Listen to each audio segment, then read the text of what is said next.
Assalamualaikum warahmatullahi wabarakatuh. Kali ini kita akan melanjutkan tentang materi tata cara pemeriksaan hukum perdata di persidangan. Jawaban dari tergugat itu bisa berupa eksepsi, bantahan, gugatan rekonvensi, permohonan putusan provisional.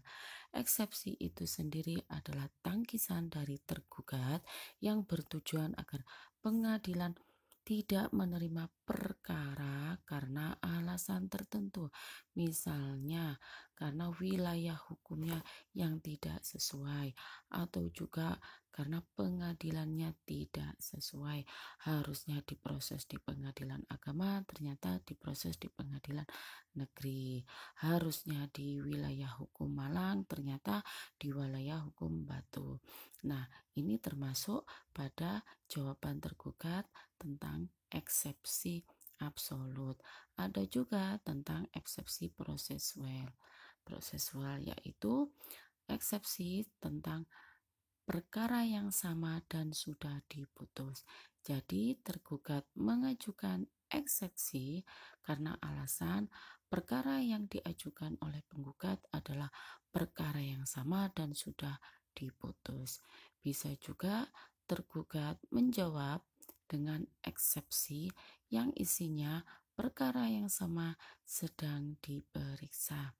Oleh karena itu adalah tangkisan dari tergugat atas gugatan yang berupa eksepsi. Nah, jawaban tergugat yang berikutnya adalah bisa juga tentang permohonan putusan provisional. Putusan provisional adalah putusan yang menetapkan suatu tindakan sementara bagi kepentingan salah satu pihak sebelum putusan akhir dijatuhkan. Misalnya, tergugat memohon kepada hakim untuk menghentikan pembangunan di atas objek atau tanah sengketa. Selanjutnya adalah jawaban dari tergugat bisa juga berupa gugatan rekonvensi, yaitu gugatan balik dari pihak tergugat kepada pihak penggugat. Misalnya, pihak penggugat menggugat tergugat tentang harta warisan. Padahal harta yang digugat tersebut adalah harta yang diperoleh oleh tergugat berdasarkan wasiat. Ketika terjadi gugatan rekonvensi ini, maka posisi dari penggugat menjadi tergugat rekonvensi dan posisi dari tergugat menjadi penggugat rekonvensi. Oke, selanjutnya setelah ada jawaban dari tergugat, maka akan ditindaklanjuti oleh penggugat dengan jawaban. Jawaban ini disebut dengan replik. Nah, terhadap replik penggugat ini, maka tergugat akan kembali menanggapi yang disebut dengan duplik. Oke, ketika berjawab ini, maka harus melewati ketua majelis hakim. Di sini ada pertanyaan yang harus terarah,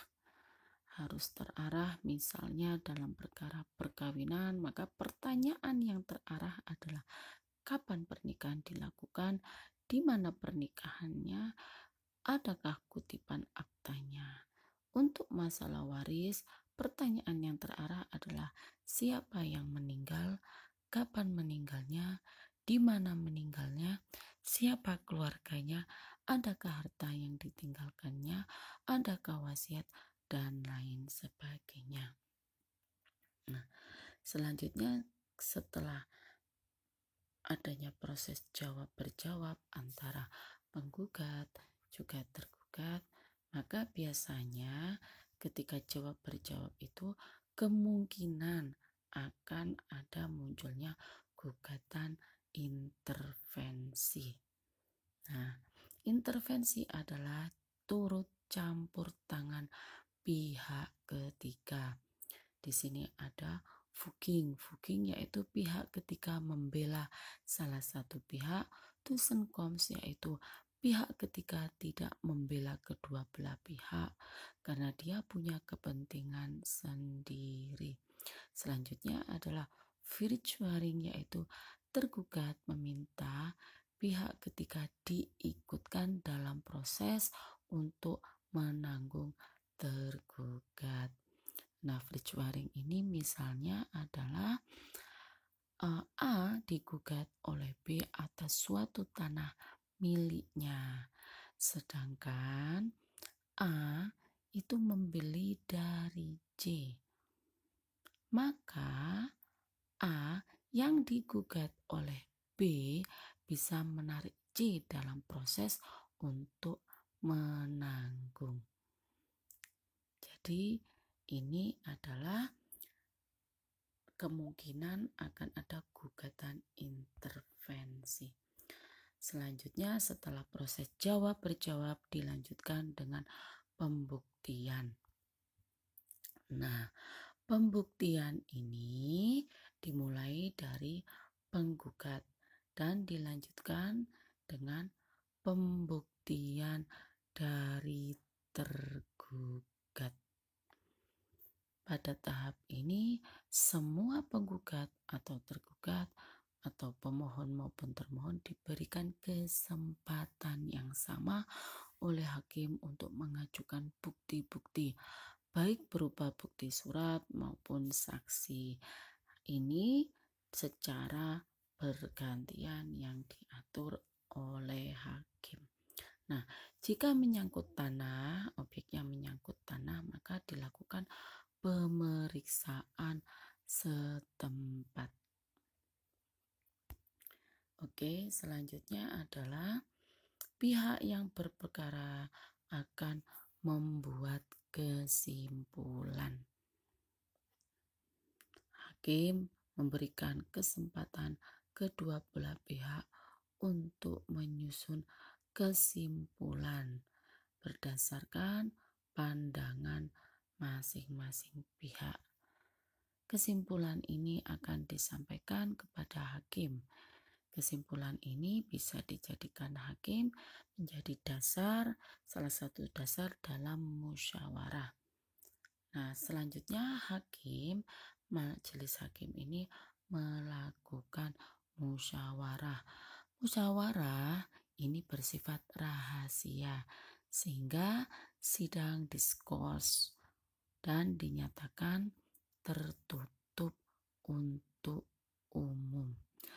Semua hakim akan menyampaikan pertimbangannya atau pendapatnya. Jika terdapat perbedaan pendapat, maka akan diambil suara terbanyak. Dan pendapat yang berbeda tersebut akan dapat dimuat dalam putusan. Nah, pembacaan putusan. Nah, pembacaan putusan ini, isi putusan ini biasanya berupa gugatan dikabulkan, gugatan ditolak, gugatan tidak dapat diterima. Pembacaan putusan ini dilakukan secara terbuka, walaupun awalnya dilakukan pemeriksaan secara tertutup. Gugatan dikabulkan biasanya dalil yang diajukan didukung oleh alat bukti yang sesuai. Gugatan ditolak biasanya dalil gugatan ini tidak didukung oleh gugatan atau tidak didukung oleh alat bukti yang sesuai. Nah, kemudian gugatan tidak dapat diterima. Biasanya di sini ada yang tidak terpenuhi, seperti kedudukan hukumnya atau orang yang terlibat tidak sesuai. Nah, selanjutnya setelah pembacaan putusan tersebut, para pihak diberikan kesempatan yang sama untuk mempertimbangkan apakah menerima keputusan tersebut atau tidak. Nah, bagi para pihak yang tidak hadir, maka akan diberitahu terlebih dahulu dalam waktu 14 hari setelah pemberitahuan, yang bersangkutan diberi hak untuk menentukan sikap. Apabila waktu 14 hari tidak menentukan sikap, maka dianggap menerima putusan. Dan kesempatan banding ini adalah selama 14 hari setelah putusan tersebut. Demikian tata cara pemeriksaan perkara perdata di persidangan. Assalamualaikum warahmatullahi wabarakatuh.